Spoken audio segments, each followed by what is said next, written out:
नीतू, ये देखो मेरा घर।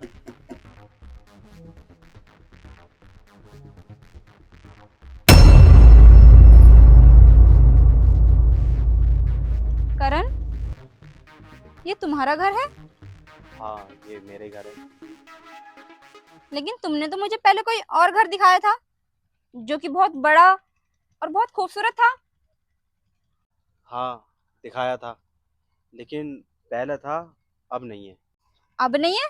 मतलब? हाँ, वो घर मेरा था, लेकिन अब नहीं है। मुझे मजबूरी में बेचना पड़ गया वो। मजबूरी में बेचना पड़ गया? ऐसी कौन सी मजबूरी है? बताओ मुझे।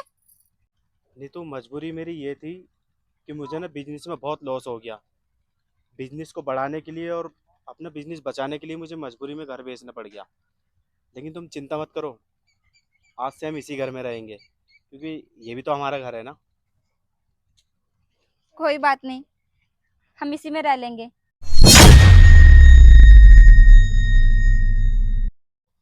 देखो नीतू, ना तो इस घर के अंदर सोफा है, और ना ही बेड है, और ना ही सोने के लिए चारपाई। हमें सोने के लिए चटाई पर सोना पड़ेगा, और बैठना हमें बोरी पे पड़ेगा। ठीक है जी, हम चटाई पर ही सो जाएंगे। लेकिन मुझसे ना बोरी पर बैठा नहीं जाएगा। तो हम ना जंगल से लकड़ी लाकर ना कुछ बैठने के लिए बना लेंगे। ठीक है जी। हाँ ठीक है। और सुनो, यहाँ पर ना ना ही कोई किचन है और ना ही सिलेंडर। तुम्हें ना खाना चूल्हे पर ही बनाना पड़ेगा। ठीक है जी, बना लूंगी। लेकिन मुझे चूल्हे पर रोटी बनानी नहीं आती। पर तुम चिंता मत करो, मैं धीरे धीरे सब सीख जाऊंगी। और हाँ, तुम्हें ना शुरू शुरू में मेरे हाथ का खाना खाना पड़ेगा, क्योंकि मुझे अभी चूल्हे पर रोटी बनानी नहीं आती। ठीक है? और वो तुम पशु देख रही हो, उनके लिए ना हमें जंगल से चारा लाना होगा, और उनको नहलाना भी होगा, और उनका गोबर कूड़ा हमें सभी कुछ करना पड़ेगा, और बहुत अच्छे से ध्यान रखना पड़ेगा हमें उनका। ठीक है जी, मैं कर लूंगी। लेकिन हाँ, तुम्हें ना ये सब मुझे सिखाना होगा, क्योंकि मुझे नहीं आता ये सब। हाँ ठीक है, मैं सब सिखा दूंगा। और सुनो, ना तो यहाँ पर लाइट है, और ना ही एसी, और ना ही कूलर। हमें गर्मी में ऐसा ही रहना पड़ेगा। कोई बात नहीं जी, हम हाथ वाला पंखा बना लेंगे। उसमें हमारा खर्चा भी नहीं आएगा। और कुछ टाइम हवा तुम कर लिया करना, कुछ टाइम मैं कर लिया करूंगी। और वैसे भी यहाँ पर तो बहुत सारे पेड़ हैं, पेड़ की छांव में बैठ जाएंगे तो इतनी गर्मी ही नहीं लगेगी। और हाँ सुनो। देखो, अब ना तो कोई सुनाने की जरूरत है और ना ही कुछ बताने की।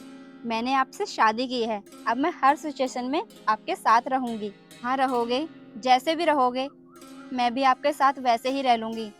जो आप खाओगे वही मैं खा लूंगी। हर पत्नी का एक ही तो फर्ज होता है कि वो हर सिचुएशन में अपने पति का साथ दे, चाहे सुख हो या दुख हो, गरीबी हो या अमीरी हो। चलो, अब तुम ज्यादा मत सोचो, हम इस घर को अपने प्यार का आशियाना बनाएंगे। नीतू, मुझे माफ़ कर दो। मैं ना तुम्हारा टेस्ट ले रहा था।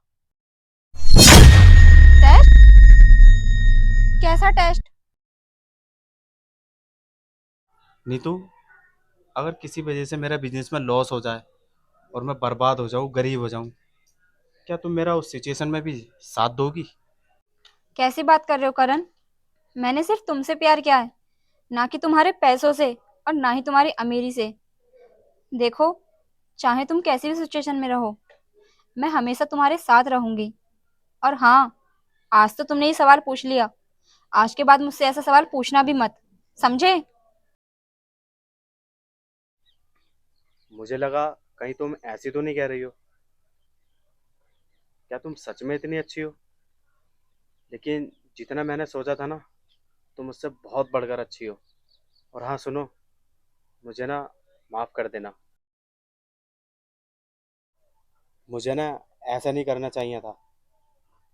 और सुनो, मुझे ना कोई बिजनेस में लॉस वॉस नहीं हुआ था, वो तो मैंने तुमसे ऐसे ही बोल दिया था, और ना ही मैंने अपना घर बेचा है।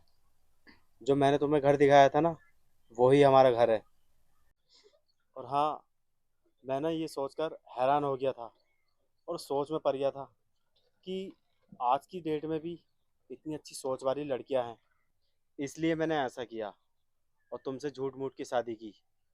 मैं ये जानना चाहता था कि तुम सच में इतनी अच्छी हो या फिर ऐसे ही। लेकिन आज ना तुमने मेरा एक बार और दिल जीत लिया। और हाँ सुनो, अब ना हम धूम धड़ाके से शादी करेंगे और बहुत पैसा खर्च करेंगे। लोग ना देखते रह जाएंगे हमारी शादी को। और सुनो, कल ना मैं तुम्हें अपने पापा से मिलवाऊंगा।